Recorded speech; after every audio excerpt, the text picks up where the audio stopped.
Every 10 years, a state commission redraws the lines of our state's 49 legislative districts and our 10 congressional districts.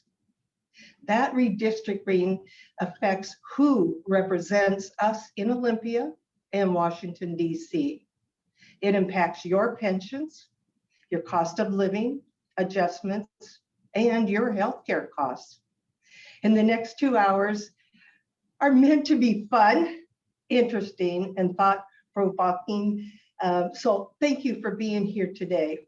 On your computer or on your phone, we get to see each other on screens today so that we can be heard loud and clear throughout the redistricting process and beyond. So thank you again for taking your time to be with us and be part of this redistricting. Now, Tim, I'll turn it back to you. Thank you, Candy. Now it's my honor now to introduce Allison McCaffrey, who holds the position of Issues Chair on Redistricting and Census for the League of Women Voters of Washington. She's held that position since 2017. Allison has a wide range of leadership, management, and community organizing experience, including mechanical engineering degrees from Stanford University and the Massachusetts Institute of Technology. And she also has an MBA from the Sloan School at MIT. She launched and grew this state's first association for nonprofits called Washington Nonprofits. She now leads Politics of the Possible in Action, a nonpartisan nonprofit that focuses on increasing citizen engagement, enhancing civics education, and honoring public service. It advocates for transparency, accountability, and equitable representation, which are at the core of why we should care about during the redistricting initiative here. Allison, thank you so much for being with us today. Allison, I'm going to turn it over to you. Thanks, Tim, and Lonnie in particular for making this happen, but everybody who's involved with this organization. Happy to have you here to talk redistricting, a topic near and dear to my heart. I got started with redistricting literally at the knees of my grandmother, who was a 4-term state legislator from Seattle. Her name was Mary Ellen McCaffrey. And she wrote her book. I helped her write her book, Politics of the Possible. And while helping her write it, I realized that she was a leader in redistricting back in the mid-60s.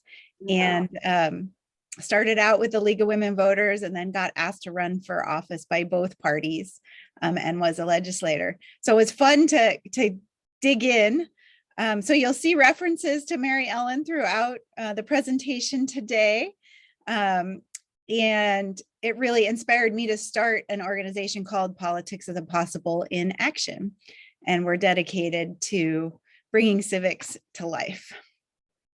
So I will start my presentation, but feel free to put questions in the chat as we go along. I'll try to answer them. Maybe Lonnie or Tim, you can look at the chat to see if I can, or James, you're gonna just see if I've missed anything as we go along. I'm happy to answer questions. Yeah, and we'll have some polls that are here right at the beginning, so we can make this as interactive as possible. It's much more fun if you guys just ask me questions and we make it about what you guys want to most learn about. But we are going to do redistricting basics as well as what's going on right now. So let me start this presentation. Oops. Zoom is all about managing your screens for sure. Okay, here we go.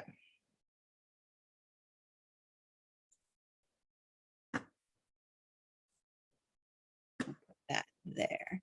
So I call this Redistricting 101 or Redistricting Why It Matters. And like I said, let's make it as interactive as possible. Type things in the chat. If we need to, we'll raise hands and call on folks. Here is my organization, Politics of the Possible in Action. So this is sort of my day job. And we are using inspiring stories to get people engaged. And since redistricting is so topical, and Mary Ellen was a leader in redistricting, it's a perfect time to be working. And because I got engaged with the league, I was appointed to be the issue chair for redistricting for this cycle. So here's a poll, and if James, if you could put up that poll in Zoom, we'll let everybody answer it. But I just want to know how much you know about redistricting. I'm ready to learn today, or I've had auditors in my talks, and they can give the talk with me. James, there are actually two different polls. Let's see. Why don't you just answer both of them? It'll give me a sense of where you are, and I think, and then we'll go on from there. So go ahead and answer both questions. That one was supposed to be for later, but we'll do that now. My apologies. I wasn't sure if you wanted them as separate. So yeah.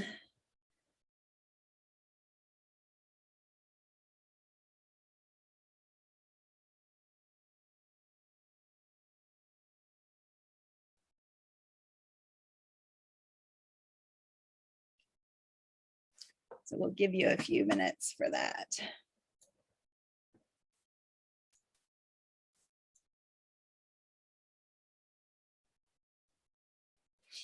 If you don't know about the second one, that's okay. We'll just answer, give it your best guess. We'll talk about it lots more later. How are we doing on the answers there, James? yeah, I think we got a pretty representative sample here. So Okay. we'll go ahead and end that. And share the results. Okay, so it looks like we've got a fairly engaged group that knows a little bit about redistricting. A few of you know a great deal. Happy to have you chime in on that one, and then we'll come back to the second poll a little later. Thanks for that. So we're going to cover the basics, just make sure everybody understands terminology. Then we'll go through some history and some information about where we are in the courts, and then talk about current advocacy. Is there anything, put in chat if there's anything specific you want to cover. That way I'll make sure that I can cover it. I do a 2-hour workshop, so there's lots of additional information that could be covered. But if you want to just put in something in chat that you want to make sure get covered, that would be helpful too. Okay, so what is redistricting? It really goes back to the founding documents of our country. This whole grandiose concept of we the people. How can we have a government that is for the people, by the people, and how do we make that a reality? So we've decided to have elected representatives from geographic districts. So this is the way we institutionalize this fundamental idea of we the people. So it all starts with the census. You guys know last year we filled out our census forms. We had lots of people going around. Lots of people think of the census as folks walking up to doors, right? But of course, with electronics and with the pandemic, right, that didn't quite happen. Anyone know how many households, what percentage of households actually get their doors knocked on? Somebody can put a guess in the chat.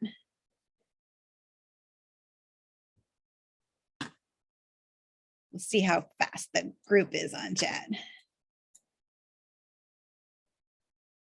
Anyone?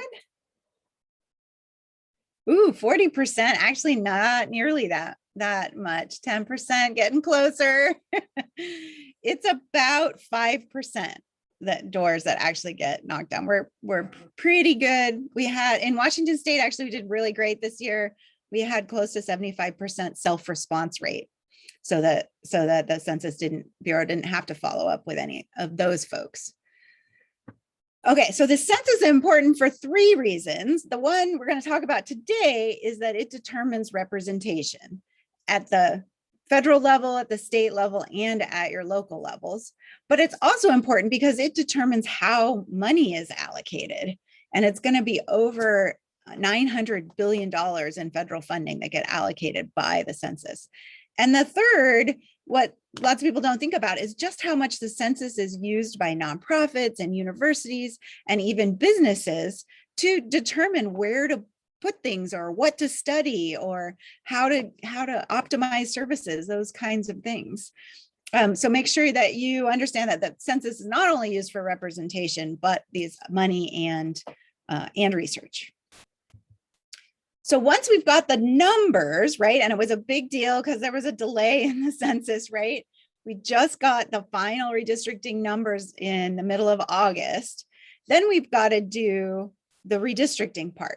So it's the portion where we have to redraw the lines to balance out the population changes that happened over the last decade. And that goes back to the idea of one person, one vote. We want to have equal population in each district. So each of us are represented, or each representative is the same number of people. Otherwise, you've got a mismatch in the power dynamics. So why should we care about redistricting? This is what I call my redistricting 1, 2, 3. First, this is where your voting power starts. If we can draw maps where the most number of people, where you believe that you can elect the person you want to represent you, then that person works on the issues that you care about. Redistricting really is one of the few issues that affects every other issue that you care about by affecting who represents us. So let's go to the federal representation for a moment. Here's the US House. How many members of Congress are there? Who's going to be quick on the chat this time? My chart kind of gives you a hint. Nice. Tim even got the 100 senators that are often forgotten, right? 435 in the House and 100 senators, and a few folks that represent some of our territories, right? So because back in 1911 we capped the total number of representatives in Congress, that means every time we do a census and every time we do redistricting, the districts are representing more folks. So last decade, it was 672 in a congressional district, 1,000 in a congressional district. This time it's going to be 770,000 in a congressional district. We have 1 million more people in Washington state than we had a decade ago. So of most interest is, how does the apportionment go? So how do we decide how many folks, once we have that population, how do we decide how many folks each state gets to have, how many seats in Congress? So that's where this comes in. And when the apportionment numbers came in back in February or so, there was a few surprises. And mainly it was because the growth we saw early in the decade kind of petered out at the end of the decade. So California ended up losing one, along with a lot of the Midwestern states, right? You can see how the political dynamics work with those kind of battleground states losing. Texas actually gained 2. There was predictions that it would gain 3 seats in Congress, and Florida gained 2 as well. Washington, of course, stays with our 10. Not that we didn't grow, right? We have 1 million more people, but we didn't grow faster relative to all the other states. So we stay with our 10 representatives to Congress. Kind of fun fact that if we had the same number of representatives to people that's in the Constitution, we'd have over 10,000 Congress members, which I don't think people want. Okay, so then what happens? Well, each state by the Constitution gets to decide how they're going to choose their representatives, both at the state level and at the federal level. So we've got lots of different ways it's done. In the beginning, it was always done by the legislature. So that would mean these are the states that are in green here. They still have the legislature decide how they're doing their redistricting, right? So that means every redistricting has to go through the bill process. So one house has to pass it, the second house has to pass it, and the governor has to approve it, right? So it has to sign it. So those are the states that still use that legislative process. More recently, we've started using commissions. So we've got some that are backup commissions if the legislature can't come to a decision. We've got others that are independent commissions. And you can see Washington's in this group. And this means independent of the legislature. And there's many different flavors of those independent commissions. Then you've got some political commissions, which are seated political already elected officials that are on those advisory or those commissions. And you've got some advisory commissions that do the line drawing and then send it to the legislature. So they're advisory to the legislature. Questions on this? I know it's a more complicated slide.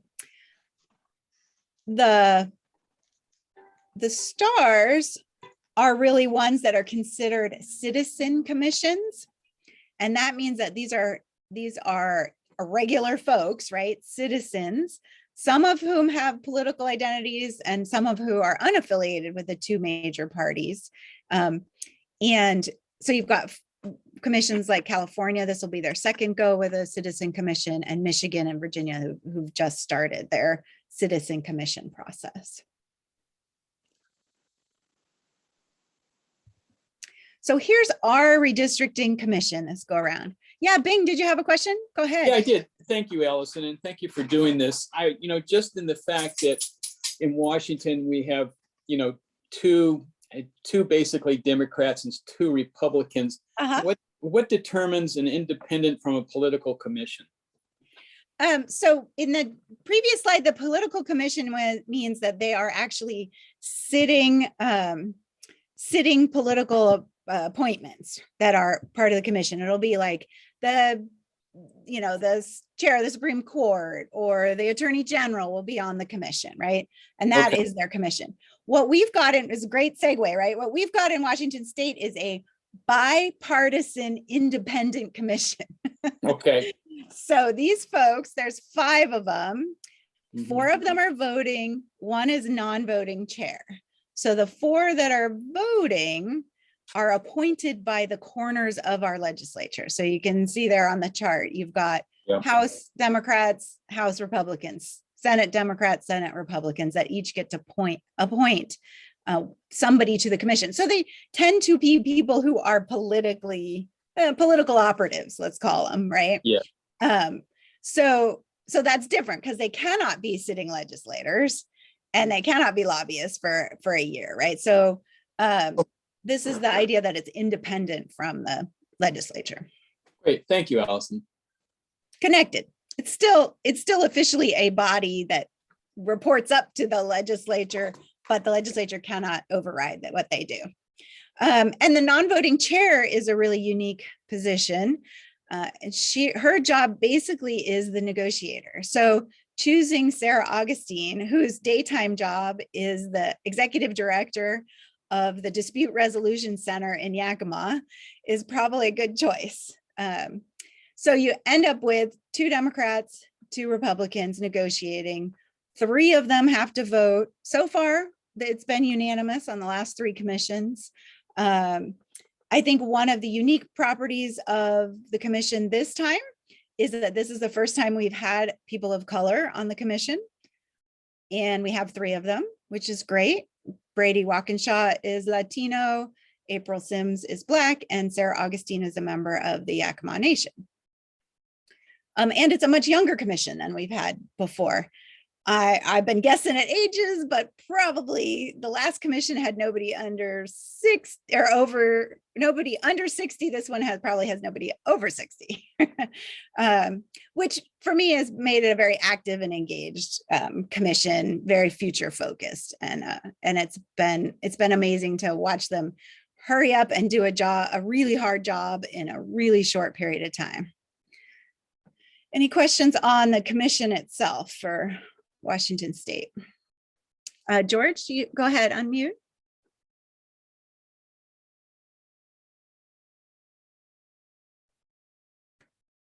You need to hit the space bar or find your mute button. Okay, while we're waiting on George. Oh, go ahead, George.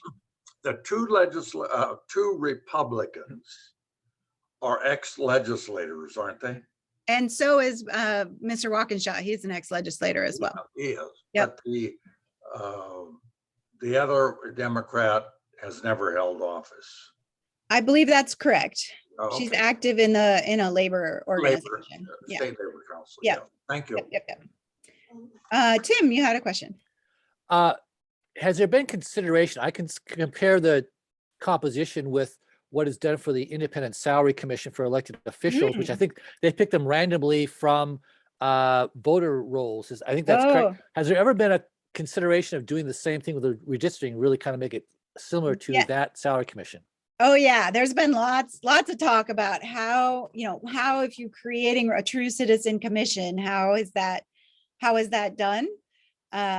So far, no states have actually gone to sort of a lottery system as you're describing, mainly because they're trying to balance the skills and diversity of the commission. You could see in California, they have 14 members of their commission. And there was a lot of debate about how do you represent 50 million people in California with 14 people, right? So that's part of the challenge of trying to represent the state with a very few people. And we know we only have basically 4 to represent. So one of the unique aspects of this commission is that the 4 then choose the 5th non-voting chair. So there's some collegiality among who they choose. So this process was established back in 1983. So we were one of the first states to go to a commission style, and it has been working for the most part. We haven't had huge litigation. We don't have state level gerrymandering the way you see in other states, but we do have a system that favors incumbents. And we have a system that basically tweaks the existing districts. And so we don't have very many competitive districts because of that. And so there are things that certainly I and the league are looking at to try to improve that process. One unique thing is that because this was a constitutional amendment to form the commission, that's the state constitution, to change it again, we would have to pass a constitutional amendment, which we can't do by initiative. So we have to get our legislators to think that it's a good idea to change this. And we'll talk about that more at the end when we get into today and advocacy work. So let's go back to redistricting basics. Oh no, one more thing. So here's our current timeline for our commission. So they started back in January. They did 2 rounds of public outreach to try to gather input. It was very, very difficult, even with organizations like the League trying to get people to testify. There were less people that talked this decade than last. The census data, I think, and people just and COVID and all that, not getting folks out. They are planning to release their maps on September 21st, their legislative maps. Each corner is going to release a map, and then the congressional maps on the 29th. Then they're giving us an opportunity to testify again, reacting to their draft maps, saying what your community needs. This is a perfect opportunity for this organization to get all of its members to testify on what you guys think is important in the maps. And those will be October 6th for legislative and 9th for congressional. Then the final maps are due November 15th at midnight. All the other times it's gone right up to the wire. So I don't expect it to be much different this time. The legislature has a chance to do technical fixes up until February, and the auditors are working on all their stuff so that we can vote in these districts in the primaries of 2022. Okay, so here's our congressional districts. That's the 10 that we were talking about. And because it's equal population, the Eastern Washington districts are much geographically bigger than the Puget Sound areas. You can see the 7th and the 9th are much smaller. And here's our legislative districts. Remember, we've got 49, just convention of our state. And you can see that last time we had 5 districts that were majority people of color districts, including the 15th there, that's out there in Yakima. And there's some interest in looking at how many majority people of color districts we can do this time. Okay, so this is another win the booby prize. Why is redistricting controversial? First one in the chat wins the door prize.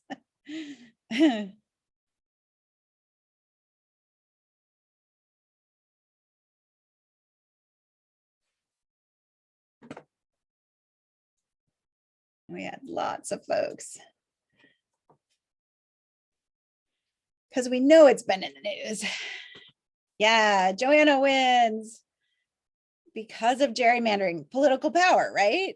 John's absolutely right. Gerrymandering is all about political power.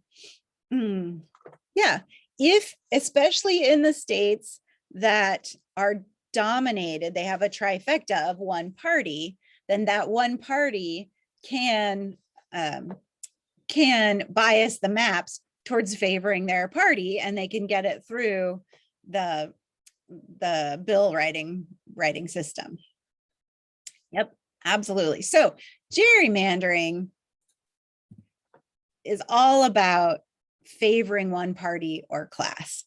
And it goes back, the term goes back to the 1812, when then Governor Elbridge Gerry drew this line in northeastern Massachusetts, and some enterprising reporter drew this cartoon.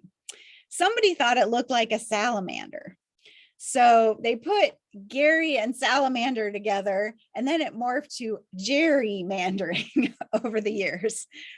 Personally, I think it looks more like a dragon, but maybe, Jerry dragoning wasn't going to catch on, kind of thing. So it's a term that we picked up, even though this idea of kind of bending the districts to your political favor has been going on since we've had political parties. So let's do a little hypothetical here to get our brains into what this is like.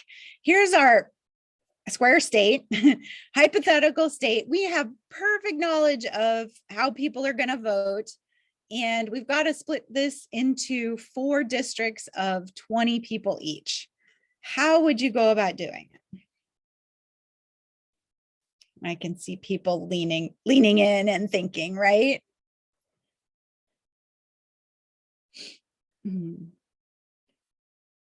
Anyone want to ferret a guess?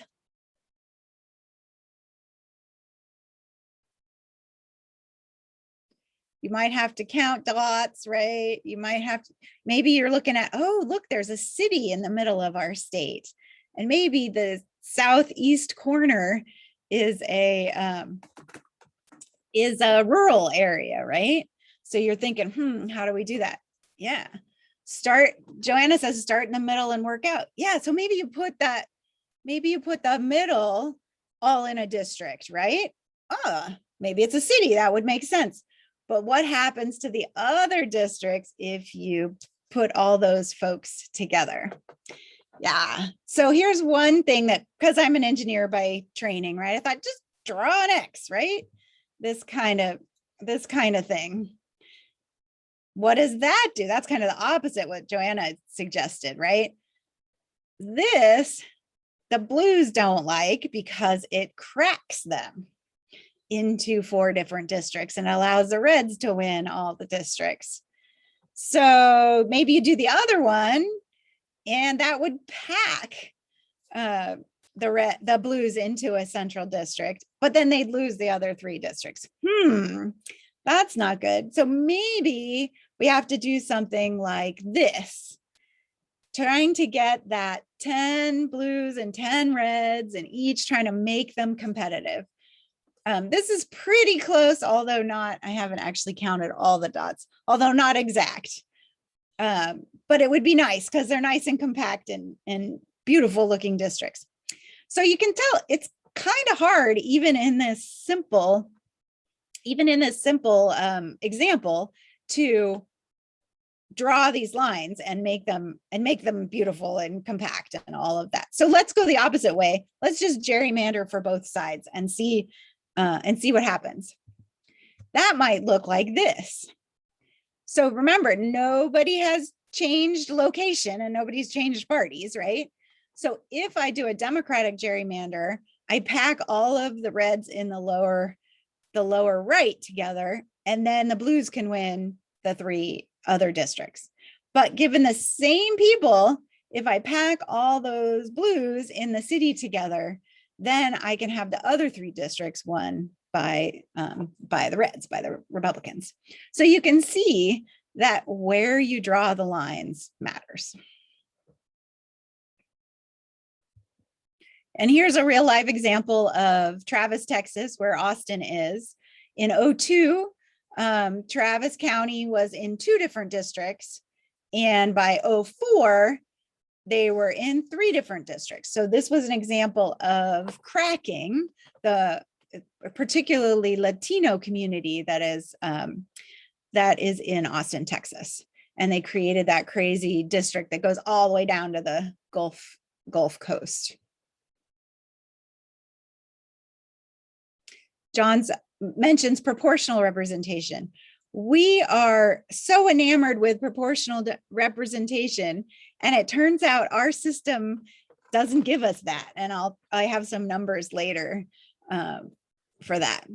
So I'm here to tell you that both parties do this. It's throughout the history of our state. It's not been one or the other. In particular, this last decade, it has been the success of the Republicans' Red Map project in 2010 that allowed them to gain control of a lot of redistricting in a lot of states. And that has swayed many of those states like Wisconsin to Republican advantage. But it really is both parties trying to manipulate the power structures to their favor. Another huge difference these days is computers and data processing. It's amazing the kind of consulting that has developed over the years to put in all sorts of data, right? You can get your NRA membership, you can get your ACLU membership in there, you can look at your Amazon purchases, you can see who your friends are on Facebook, right? And all these consultants can put that data into models and basically tell the parties how they think people are going to vote. Been a huge, huge change over the last 10 or 15 years. So you can see this picture from 1965. This is my grandmother's redistricting team. A big difference from back then to now in terms of how it's actually done. Yeah, Bing. Go ahead with a question. Bing, you're muted.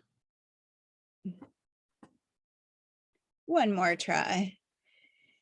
You can see that back then they used Shell gas station maps to do redistricting. Yeah, yes, Allison, sorry about the mute. Computers were one of the things that I had read recently about being able to institute algorithms in trying to put together redistricting maps. Absolutely. This is just an article I read. What's your feeling of that and your sense? So my end goal is computers are amazing. I did get to show my grandmother the online redistricting stuff before she passed away. And she was just like amazed. She said, oh, what I could have done if I had had that back in my day, right? They did over 200 versions of the map by hand with their, number 10 key and Shell gas station map. So it's amazing the democratization of computer systems as well. I'm personally using Dave's Redistricting app, a free online app, right? But I get this question a lot. Why can't we just let the computers do it? And in the end, somebody has to write the algorithm. There are some examples I can show you later. You just do not want the districts that the computers would come up with if you do something even as simple as, the closest population to each other, given equal population, right? It just does not come. It puts Port Townsend with Edmonds, right? And because it's closer than, I don't know, some other place on the peninsula. And for me, it buries the decision maker in terms of who writes that algorithm. You want to know who's making the decisions. And if it's some computer lackey that you don't know their biases, right? You probably don't want that person to be the decision maker in your algorithm. So in the end, redistricting is an inherently human process of deciding who gets grouped together. And so while computers can aid us, it is essentially a human balancing act in the end. Okay, thank you. John.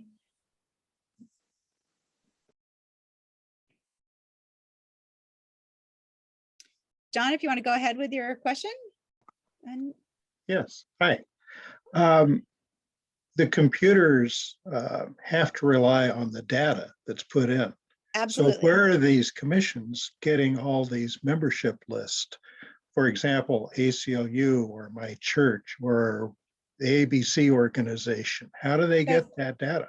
So by law, the commission just uses US Census Bureau census data by law, but it's the other consultants that are trying to find all these other sources to put stuff in. And that's what we've seen in the gerrymandering lawsuits and things like that, that has just exploded.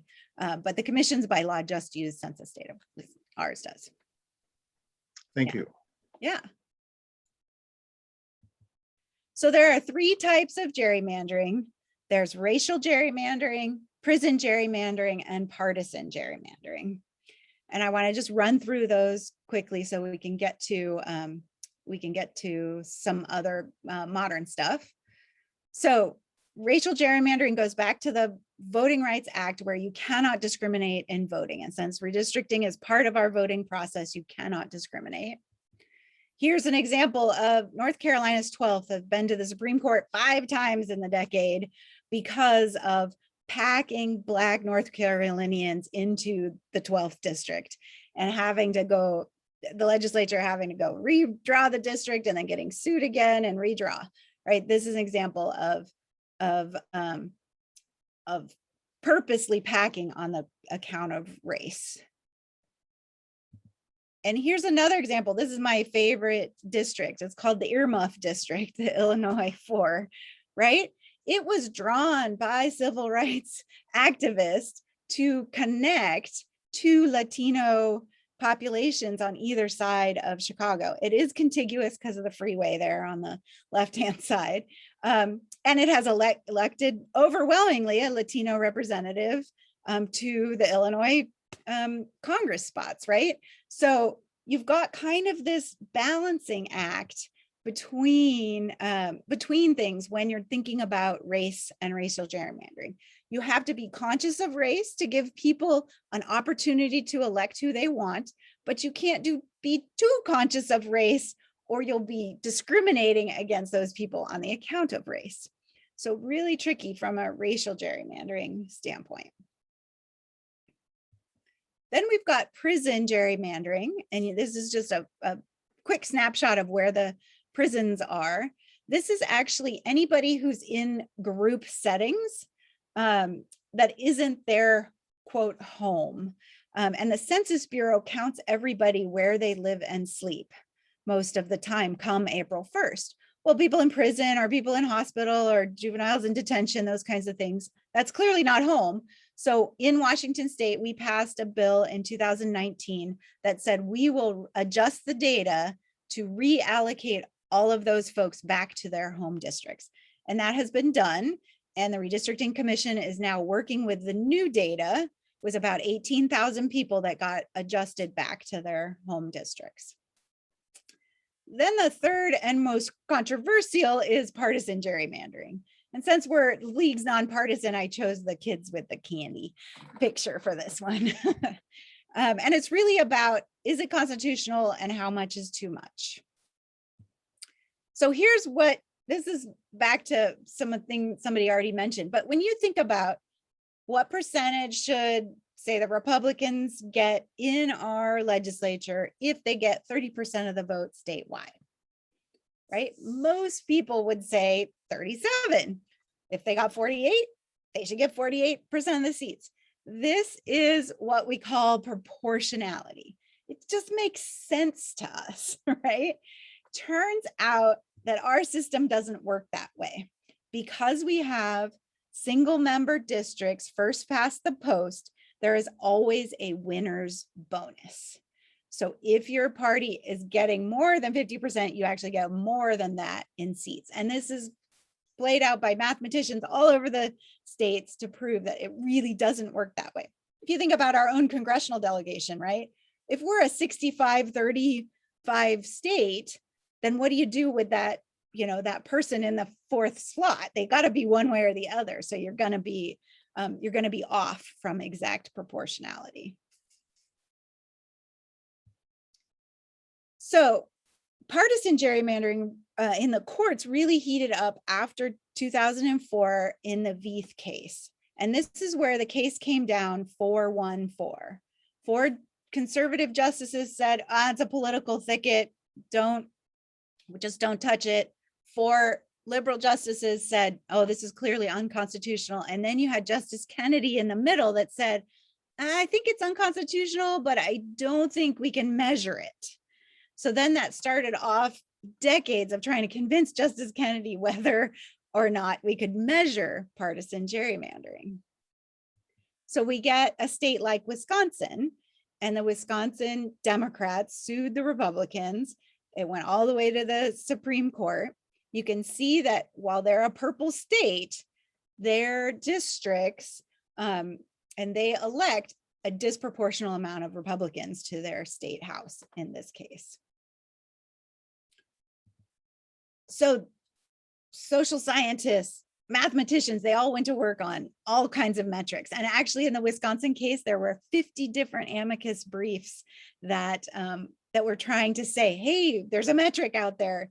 Let's decide, kind of thing. And in the end, that decision got kicked down the road. They decided the Democrats did not have standing.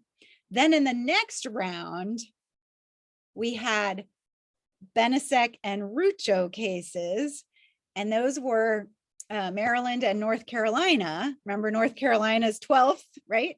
Now it comes back as a partisan gerrymandering district. And Maryland was the Republicans suing the Democrats, and North Carolina was Democrats suing the Republicans. And this decision came down. You guys were, if you were a Supreme Court, that was what the second justice, that was the second poll was. It looks like majority of this group would say, yeah, it's kind of unconstitutional. Let's do something about it. But the decision came down in, so that was our poll, right? Clearly the conservative side says, let's not touch it. And the liberal side is saying, no, we got to do something about it. And that came down in that the federal courts were not going to do anything about partisan gerrymandering. So that means we go to the states, and anything that's in the state constitutions is where we can legally address partisan gerrymandering. So that kind of ends the gerrymandering section. Are there any questions about that?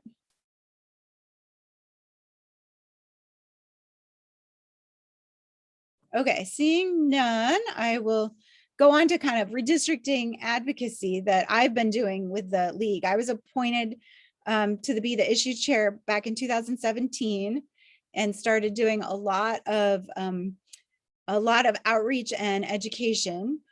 The league is part of the Washington League is part of a national strategy called People Power Fair Maps. And the National League is the only organization working on redistricting that has boots on the ground in all 50 states, plus Puerto Rico, plus DC, trying to really understand at every level, whether you're extremely gerrymandered or you've got a commission or whatever, that there are things to make redistricting better for the people.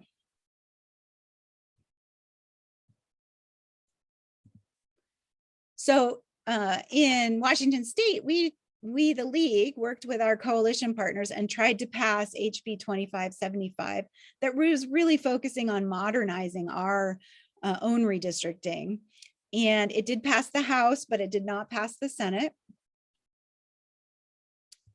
No, Christine's asking, are there anything in the courts, in Washington courts? No.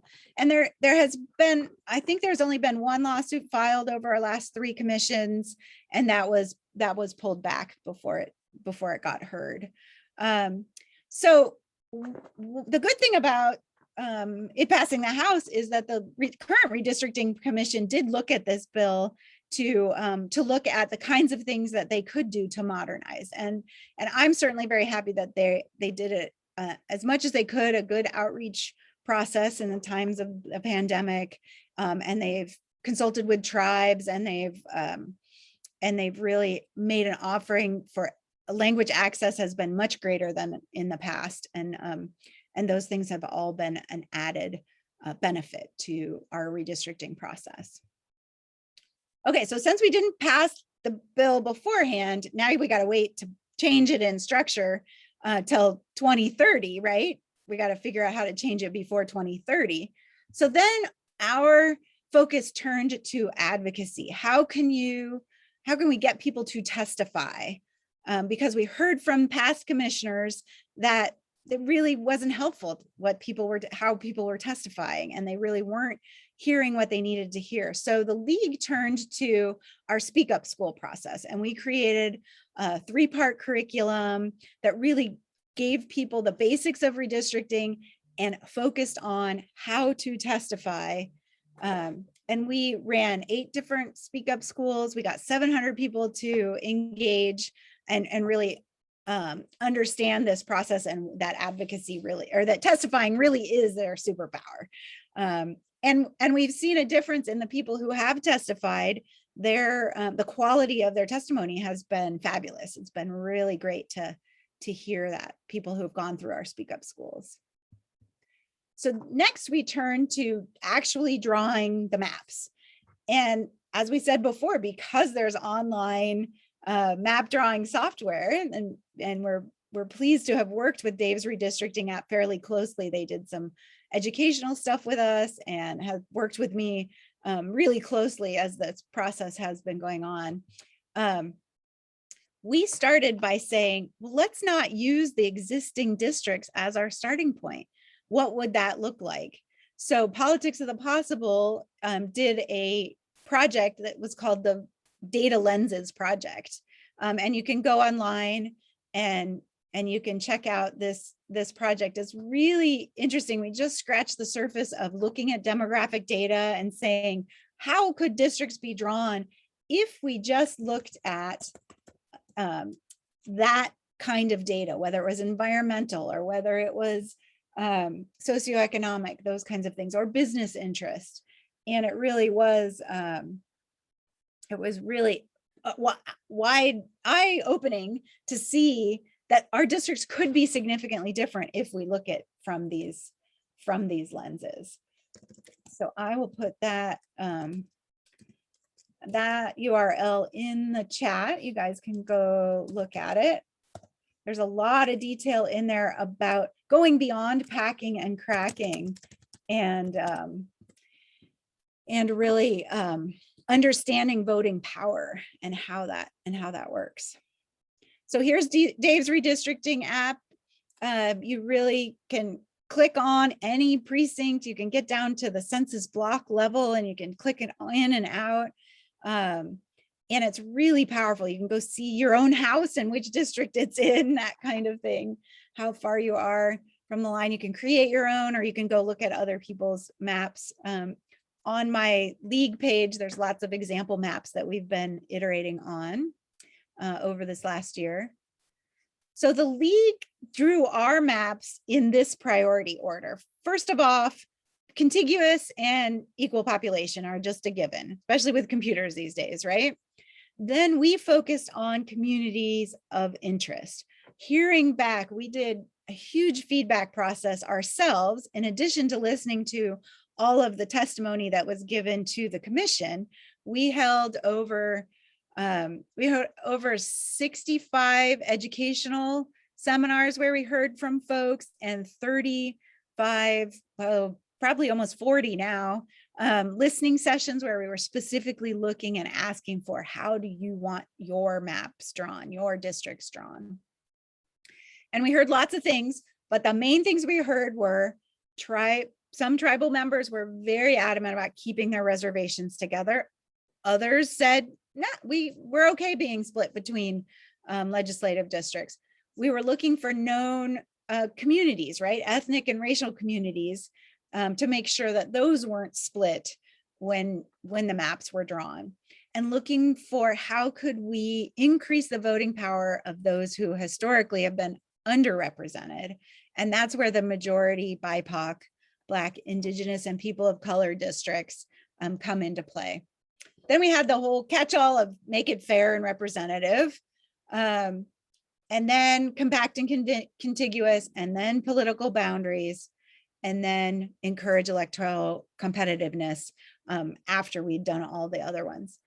All these things are in our redistricting law, but they are not ranked. So the commissioners do not have to follow a priority order in that thing.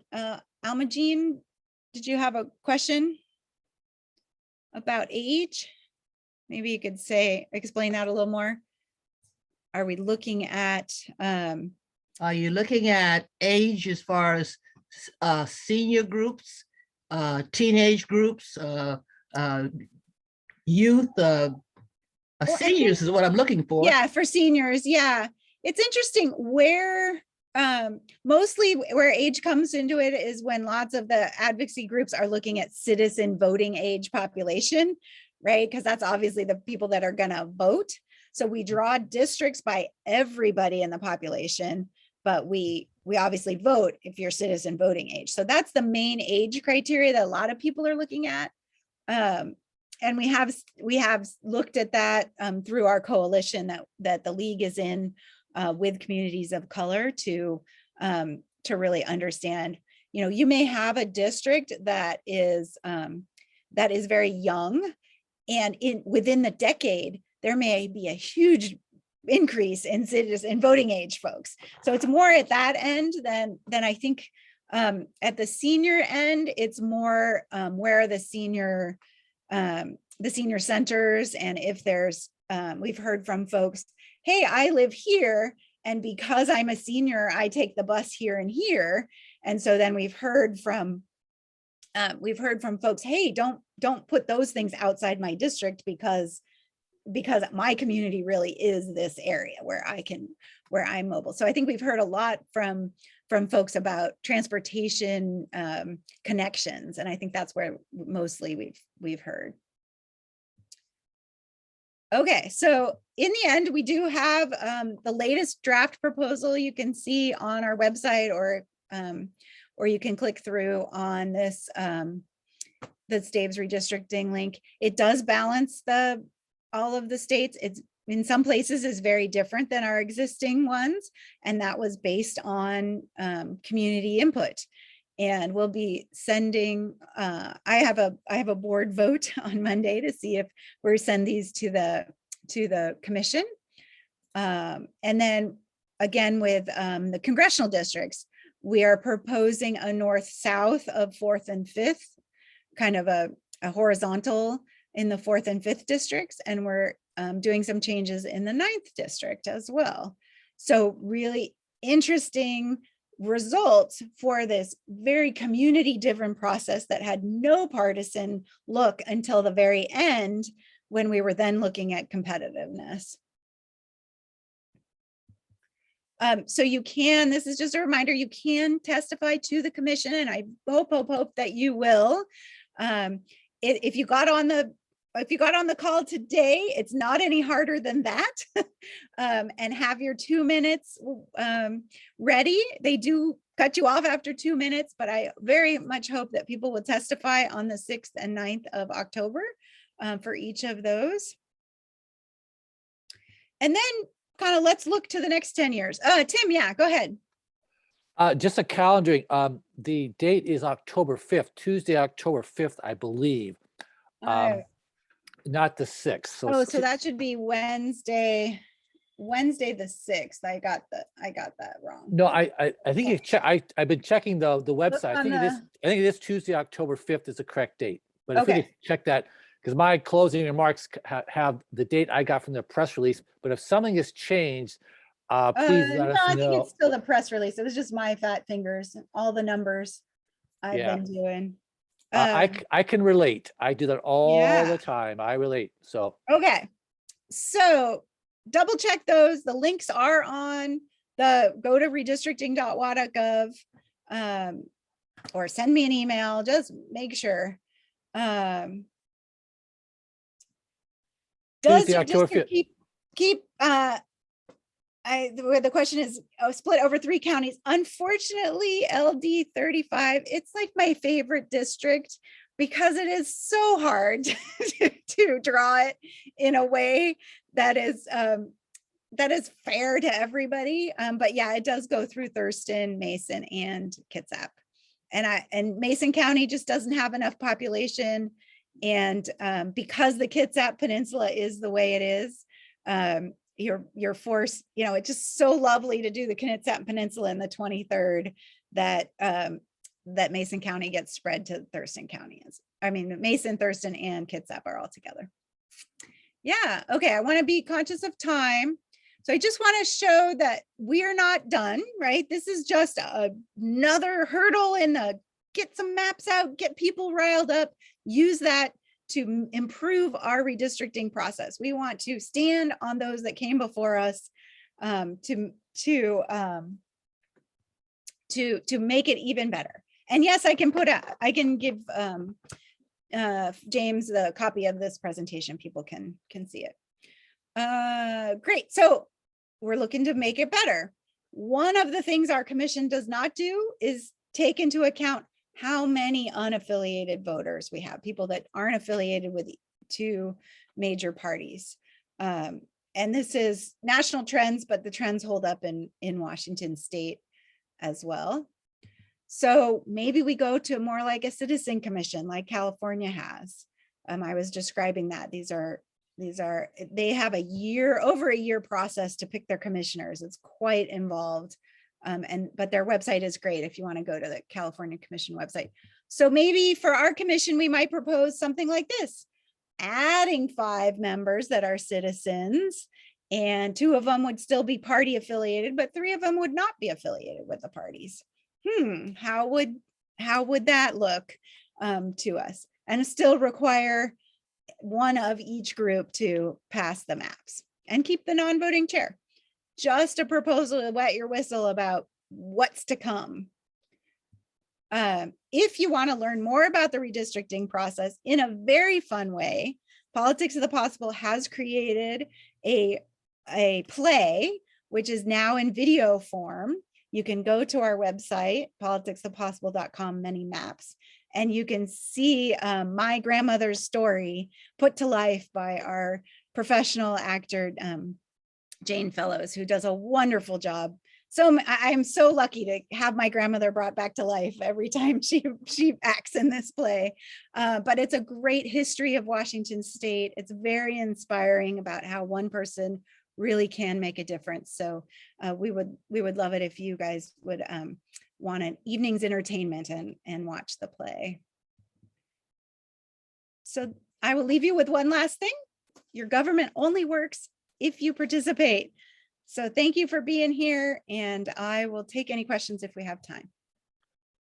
We have a few minutes, so if anyone has any questions, I think you can either raise your hand, or we're kind of informal. You Thanks, could go like John. this and put it in the chat box.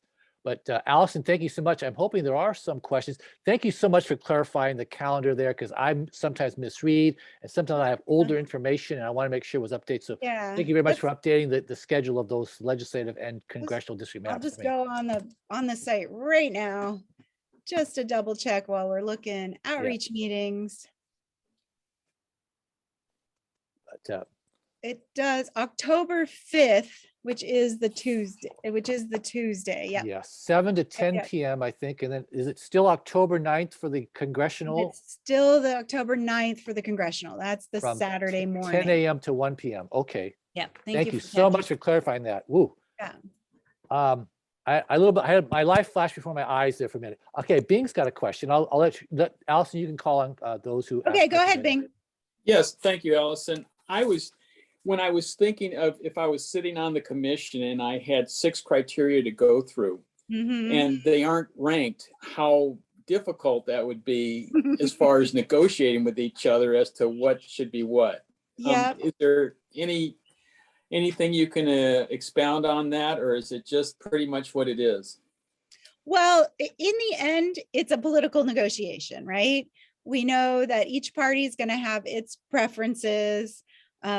And we know that in the past, they've said, okay, here's one district for the Ds and here's one district for the Rs. So I don't know that that's how it's going to go, but it's kind of that kind of negotiation. I think this commission is listening to the public. So we do have a chance of influencing things like they did their tribal outreach. They did all these listening sessions, right? What I'm hoping for the league's maps is that they will come to an impasse somewhere and then they'll think, oh, let's look at what the league, or let's look at what these people did in this area. Maybe that's a new idea that could break the impasse. And if Okay, that happens, then that's wonderful, right? Not only have we gotten more people engaged in this process, but maybe we can have some unique ideas come out of it. great, thank you. Mhm. Other thoughts or comments? I'm always available if you have other thoughts or comments later. I'll put my email in the chat. Oh, there's no S in teeny URL. Another problem of trying to do too many things at once. I'll see if I can do it again. HTTPS tinyurl.com/data lenses. It really is a good read. It talks a lot about voting power. We talk about grouping ethnicities together. And I don't want to say that I think all people of the same ethnicities vote the same way, right? We all have unique identities, but it is interesting to look at these in the demographics and try to understand it. Yes, John, go ahead. You had a question? I know that all of this effort is on a volunteer basis. And I understand that actually men can join the League of Women Voters. Absolutely. And Yes. so could you give us some membership information? Yeah, go to lwva.org and you can find your local league there. So we have 21 local leagues. So if you're in the Seattle area, you join the Seattle King County League, and that automatically makes you a member of the state league and the national league. So I highly recommend it. Yes, there are many active men in the League of Women Voters. It's an amazing organization for the breadth of the issues that we cover. We have positions on almost every issue. So anything that you're active in can get supported. And we also do not require citizenship or anything like that. And you can join as a member as young as 16. And we've got lots of kids even younger that are engaged usually with a parent or grandparent. Yeah. I know from my grandmother who got her start in politics because of the league, and she loves how the league really researches and does the detail work, and we're still respected for all of that detail that we do, and it's an amazing active and engaged organization. Yeah, thank you for that. Do we have any other Anything? questions?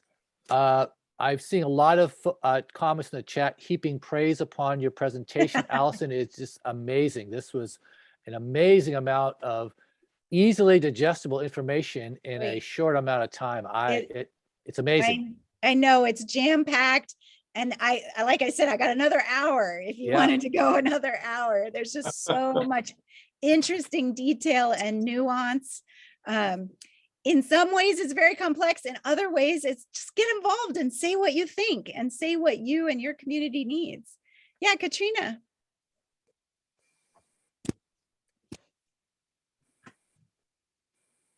Go ahead. Can you hear me now? Yes, I can hear you. I'm really interested in testifying, and I'm sorry that I didn't ever get to one of those 8 speak out schools. Is there a place online or some other way that I can gather some information to help me be more effective? Yeah, absolutely. So all of our Speak Up School information is still online. You can actually watch the modules. So go to lwva.org/speakup. See if I can get this typed in.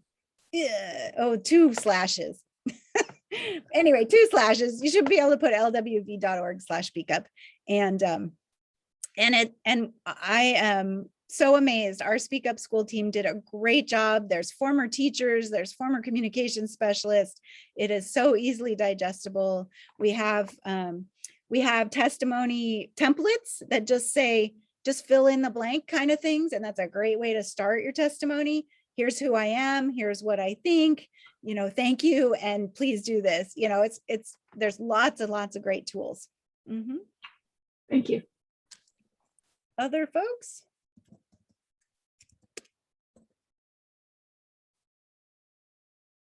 If not, I think, Allison, will you still be on for a while in case folks have any final, we might have time at the end for questions for all the presenters if you're going to be sticking around. If not, we'll get questions to you one way or the other. Yeah, I think I'll jump off, but Okay. yeah, I have my email. Great. And I will send the presentation. I just ask that the video not be put on a website. I do these things to support my organization. So Yes. I thank all of you. If anyone wants to read Politics of the Possible in Action, you can also, Politics of the Possible, the book, you can also go to the website and order it. I'll send you one.